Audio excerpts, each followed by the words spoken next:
The Chiropractic Philanthropist, Episode 255. It's that learned helplessness that makes me think of patients. It makes me think of people that have given up. It makes me think of people that have lost hope. But when you know what we know as chiropractors and you know the truth about how the body heals and functions, and then I'm not saying it doesn't get long and tired and we don't get beat up and we're not swimming upstream and people don't look at us like we're crazy. All of those things are absolutely true. However, the obligation we have is to remain bold in that, right? To have the courage to continue. Starting your own practice is hard for many chiropractors. It's riddled with both struggles and successes. But here at the Chiropractic Philanthropist, we make it easy by having chiropreneurs and entrepreneurs share their struggles and lessons learned in life and business so that you don't have to make the same mistakes. And now here's your host, Dr. Ed Osborne.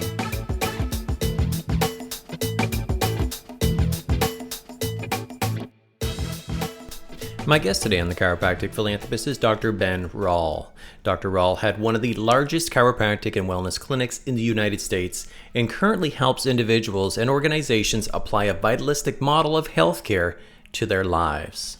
Now, before we get to Dr. Rall, let's go ahead and thank today's sponsor, and that is innate.biz. Chiropractors, would you like more time to dig into the powerful philosophy of the Green Books? What if you could use your commute to listen to over 20 hours worth of some of the best recordings ever made by the developer of chiropractic? That's right, over 20 hours of B.J. Palmer's best speeches, lectures, and interviews. These recordings were nearly lost, but they have been remastered and are available on innate.biz. Every purchase supports chiropractic history, and you can get an extra 10% off by entering the code TCP10. Check out the free samples at innate.biz and download your collection today. That's innate.biz, B-I-Z.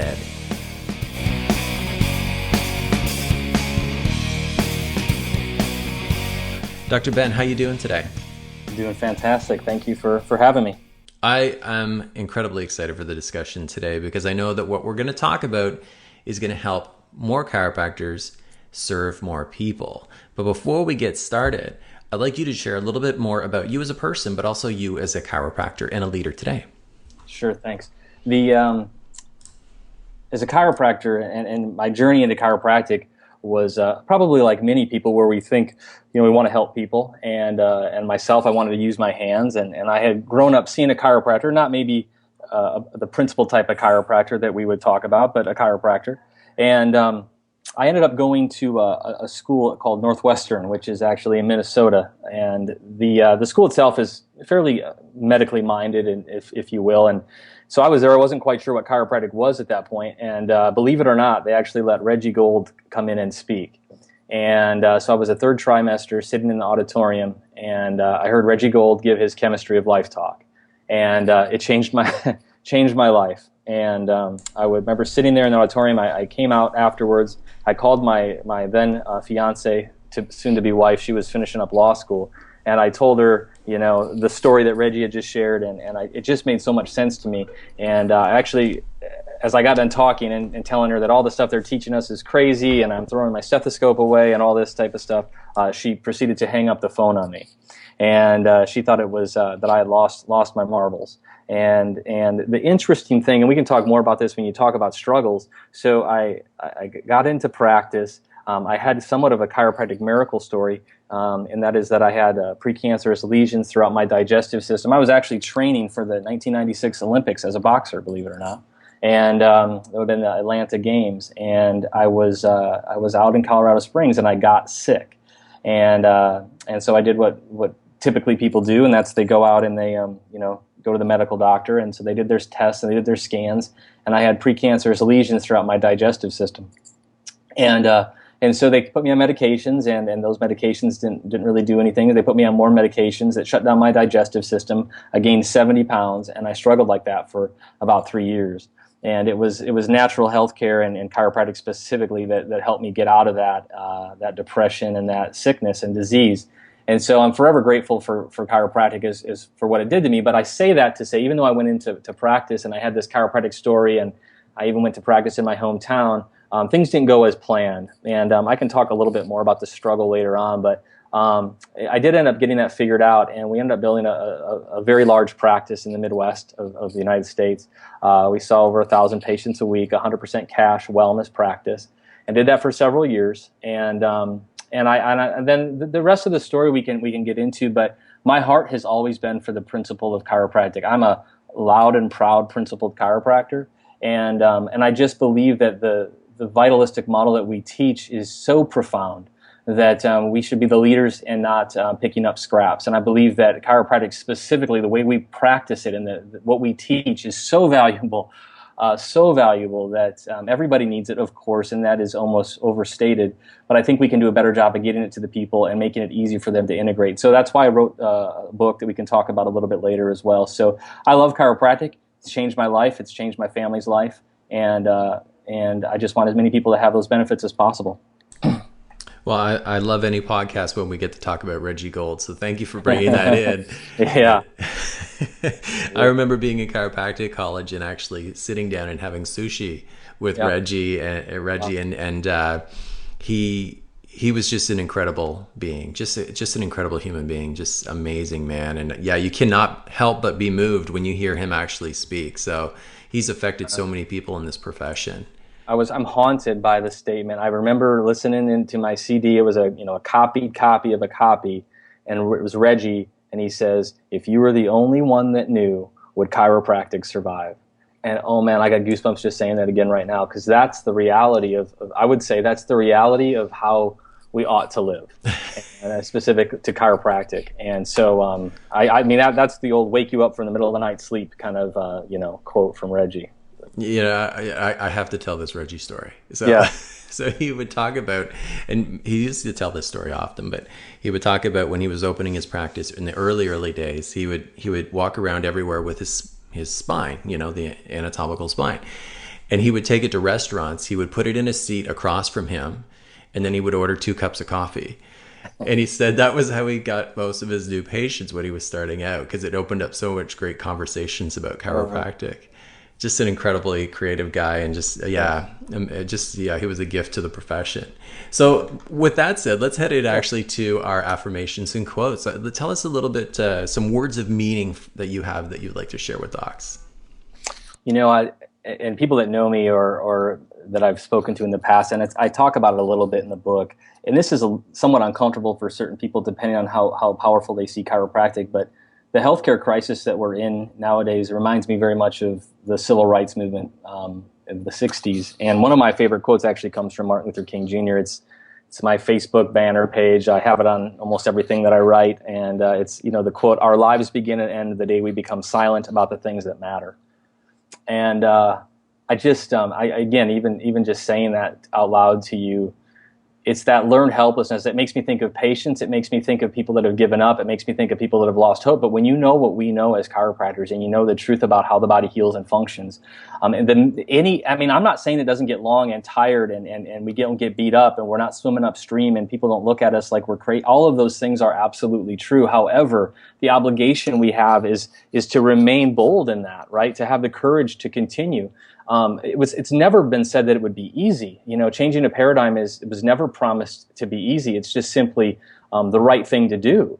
And so, here we sit, and we have to remind ourselves of that. So I look at some people like, Martin Luther King or Gandhi or some other people that have, Wilberforce, or people that have fought the good fight. And sometimes it happens in their lifetime. Sometimes they don't get to see the day. And regardless of that, whatever our future looks like, we have to continue to, from my perspective, tell the truth. And the minute we stop doing that, I would equate that to death, at least a fleshly death here, where you've given up. And too many people depend on us not giving up. So that's a very motivating quote for me.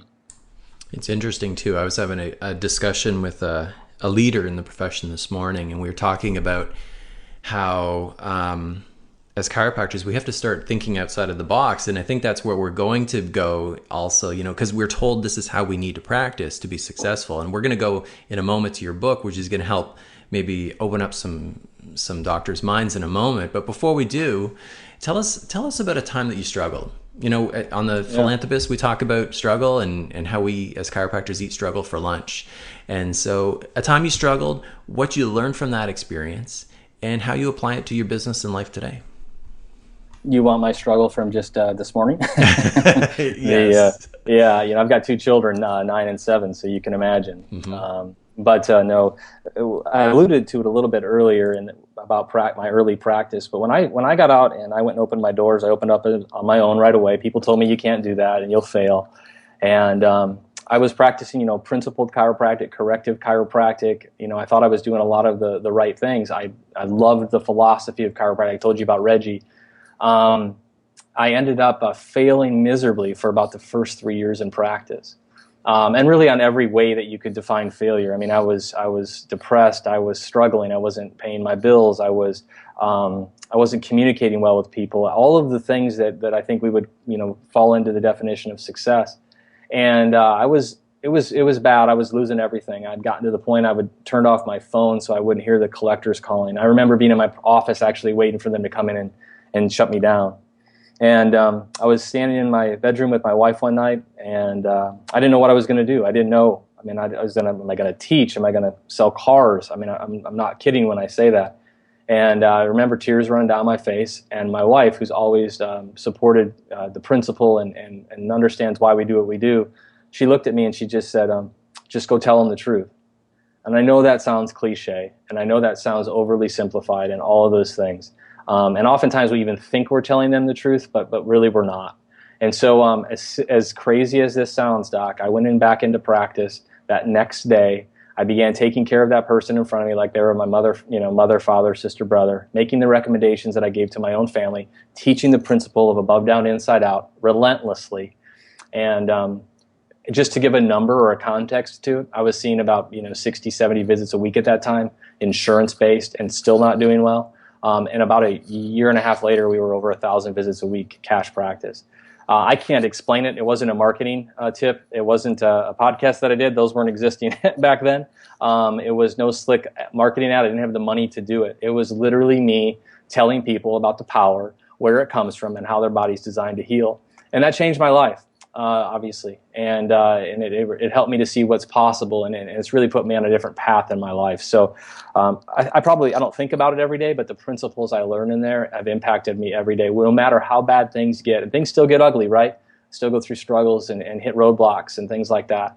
I'm going through some right now, but you do it anyway. And again, I just tell the truth best I know how, and learn from people like you on how to do it better.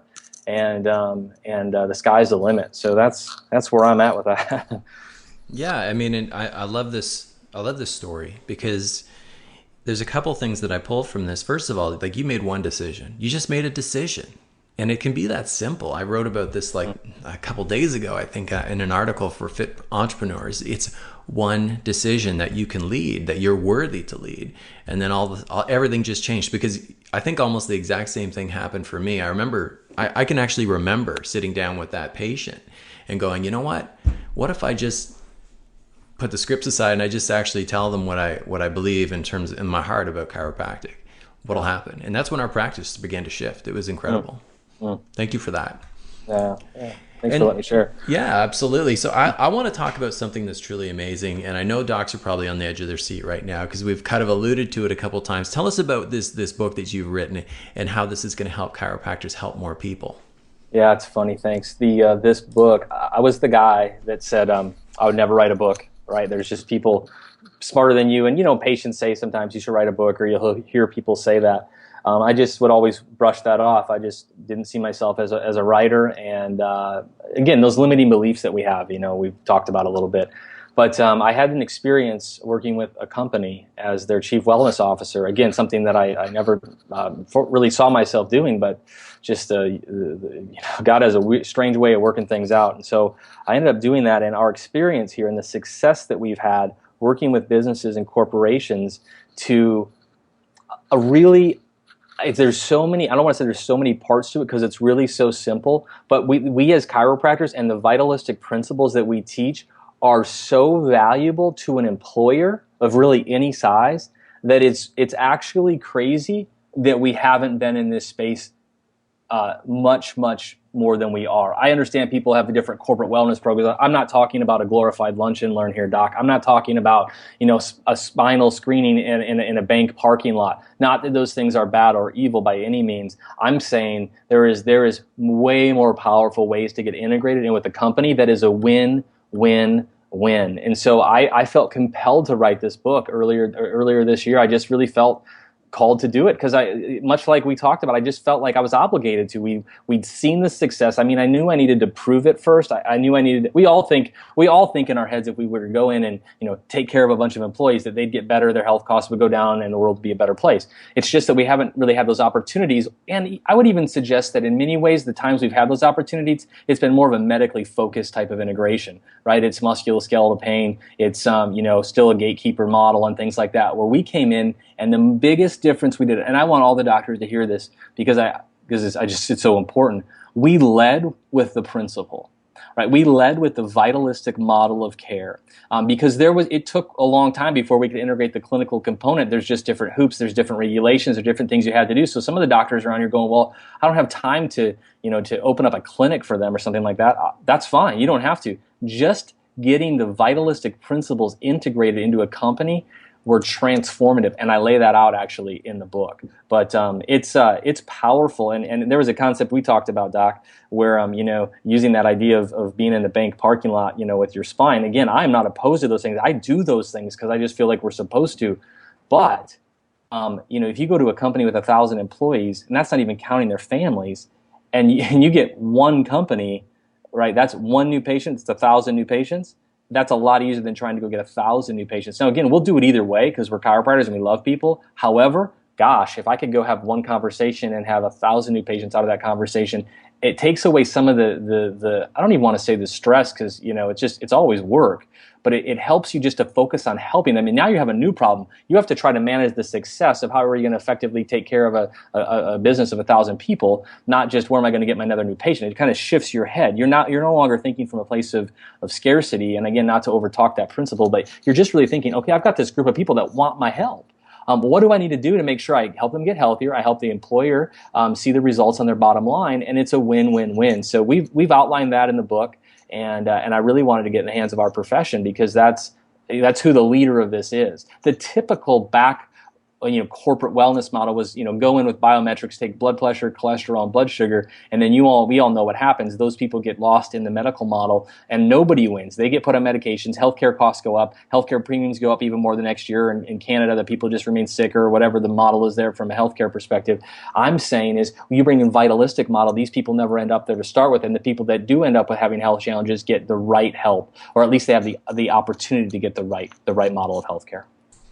I love this too because I'm all about impacting people on a scalable basis. I mean, if you can go in and affect 1,000 people versus sitting down, and I have nothing against screenings. I built my practice on screenings, right. But sitting one-on-one and having those conversations, it can transform not just your practice but the profession. I think we need to get all over that concept also that I think we just need to be okay with the fact that you could go and do, go into a company and someone goes back and sees their chiropractor that they haven't seen in a year. They can still get turned on to chiropractic. It doesn't always have to be coming back to us. And that was one of those concepts that I saw was when I started to just be open with just sharing the message, then the practice grew as well.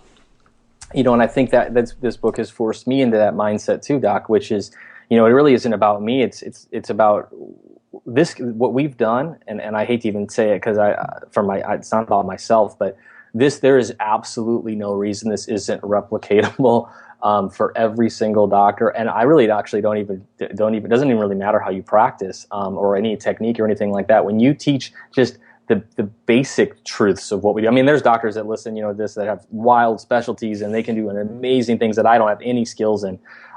So they're even more valuable, if I could say it like that. And then there's people that are newer, right? There's some people that might be listening to this call that are going to open their practice in 6 months or 2 years, and they can literally get a relationship with a company, and that can be their whole job. And I'm not exaggerating. I mean, it can be a very significant relationship for them in a good way. They can have a clinic there. They can take care of tons of people, tons of families. It's a cash-based model. Doesn't have to be. The way I've designed it is. So it's really unlimited, and it's easy for them. I mean, it's like you said. It's the way I think it could have always been, but we get stuck in our own. It's the old story, right? Why do they cut the ends up? Why does the woman cut the ends off of the ham when she cooks it? Because her mom did it, right? Because the pan was too small. Mm-hmm. And so it's almost like we grew up thinking we have to practice chiropractic a certain way, or something like that. And gosh, it's a new day, right? And so listeners as well, we're going to have a downloadable link actually on the webpage dedicated to our discussion with Dr. Ben today, actually on the Chiropractic Philanthropist website. So you can actually head over there, and that's thechiropracticphilanthropist.com. And again, we'll have that downloadable link. If you're listening on your mobile, just open your show notes on your mobile right now, and there'll be the link. You can actually directly download the book from there. So before we kind of start to wrap things up here, Dr. Ben, I just have a couple other final questions for you. The first one, though, is really not really a question. It's more of an experience. We're going to put you in the TCP time machine. I don't know if you've heard of this. Sure. Yeah, so what we're going to do is we're going to send you back in the time machine, back to a younger version of yourself. It's right after you came out of chiropractic college. You have all the knowledge and life experience you have today. What would you say to that younger self? Yeah, I would say it's not going to be easy, but it's the right thing to do. I think we oftentimes look for that automatic fruit, right? That quick, that quick result. And so if we don't get it, then we think we must be doing something wrong. But it's just like planting a piece. I'm from the Midwest. It's like planting a piece of corn. You don't plant and go harvest it the next day. And so I was confused on that principle, the principle of time, right? Chiropractic principle. And so I would just encourage myself. Do the right thing, stay the course. And it'll all be okay. It won't be easy. It won't be easy, but it's the right thing to do. One of my great mentors, I was reading something he posted today, and he was saying that most people overestimate what they can do in 3 months and underestimate what they can do in a year. There is that principle of time. It takes time to build a business, to build relationships. So yeah, great. I love that. Thank you for that. And so I'm going to ask you one final question, and that is invaluable resources. I mean, we've already dropped an invaluable resource for docs, but if you had something that you think, look, they should go out and read, they should listen to, they should download, anything at all that you go, look, docs, you got to go check this out. Yeah, I am gonna. It's funny. I'll be recommending another book. It's a book that I've read fairly recently, and some listeners may have read it. It's called "Ego is the Enemy" by Ryan Holiday. And the reason that this book was so powerful, and it's, again, depending on where a person is at in their headspace, my opinion, we need to remain, as chiropractors and change makers, we have to remain humble in what we do. We're designed absolutely to do great things and to help people. However, there can be a switch that gets flipped where we think we're entitled to things. And I know this is a fine line. It's a fine line. But I think that this book, Ego is the Enemy, does a really good job of putting into perspective what it really takes to be a servant leader. And I got a lot out of it. And I think as a doctor of chiropractic, or really a doctor of any sort, and an entrepreneur, sometimes we think just because we did something, then we deserve X, Y, Z. And that's just not true.